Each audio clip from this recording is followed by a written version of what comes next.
The Little Prince by Antoine de Saint-Exupéry. Chapter 1.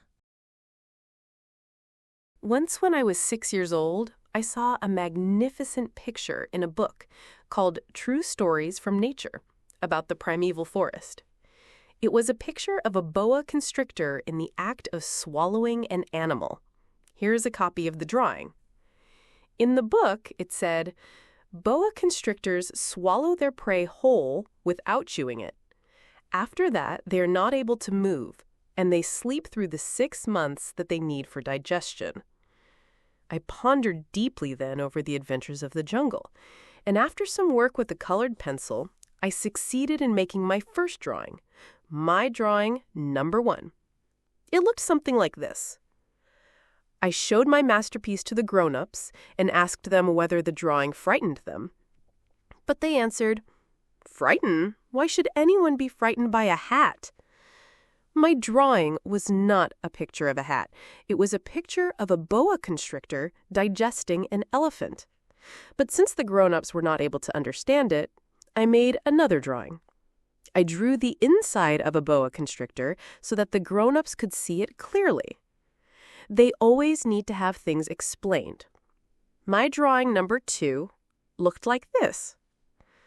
The grown-ups' response this time was to advise me to lay aside my drawings of boa constrictors, whether from the inside or the outside, and devote myself instead to geography, history, arithmetic, and grammar. That is why at the age of 6, I gave up what might have been a magnificent career as a painter.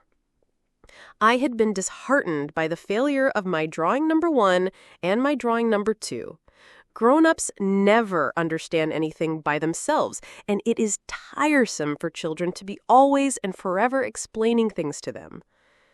So then I chose another profession and learned to pilot airplanes. I have flown a little over all parts of the world, and it is true that geography has been very useful to me. At a glance, I can distinguish China from Arizona. If one gets lost in the night, such knowledge is valuable. In the course of this life, I have had a great many encounters with a great many people who have been concerned with matters of consequence. I have lived a great deal among grown-ups. I've seen them intimately, close at hand. And that hasn't much improved my opinion of them.